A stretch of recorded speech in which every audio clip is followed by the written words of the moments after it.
nous allons utiliser la trigonométrie dans un triangle rectangle pour calculer une longueur.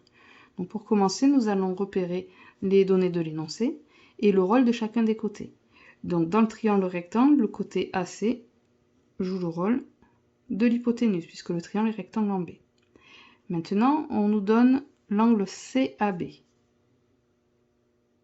Je vais repérer le rôle des côtés AB et BC. Le côté BC se trouve en face à l'opposé de l'angle, donc il joue le rôle du côté opposé. Et forcément, le côté AB joue le rôle du côté adjacent. Dans l'énoncé, on me donne AC égale à 7 cm. On me donne CAB égale à 30 degrés. Et on me demande de calculer la valeur du côté AB. Maintenant, je vais choisir la formule qui va être nécessaire pour cet exercice.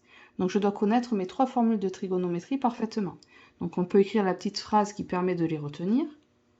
Le cosinus est égal au côté adjacent divisé par l'hypoténuse.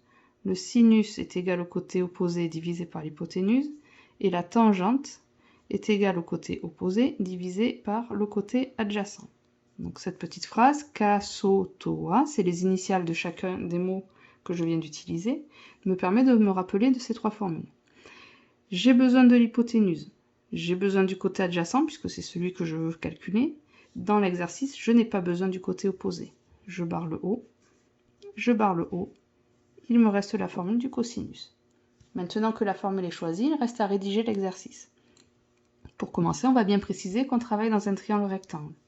Donc on écrit que ABC est un triangle rectangle en B. Nous avons choisi le cosinus de l'angle CAB. Le cosinus est égal à la longueur du côté adjacent divisé par la longueur de l'hypoténuse.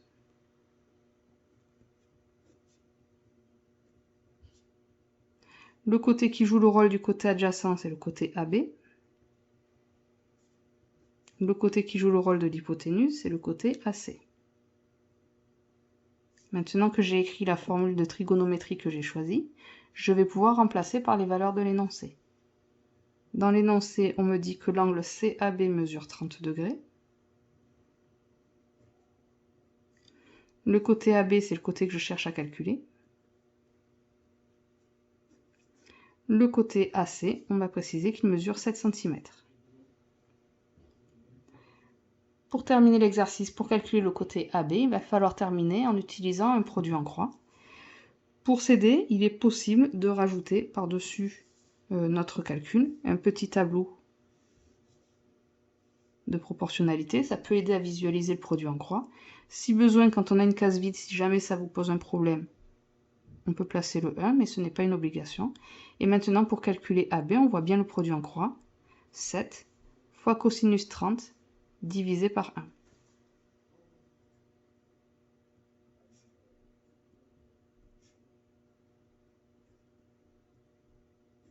Le divisé par 1, on n'est pas obligé de l'écrire.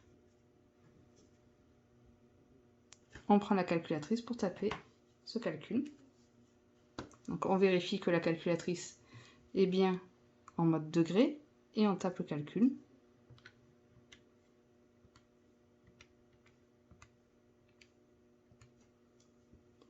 Alors on obtient 6,06. Pour arrondir au dixième, on va dire 6,1.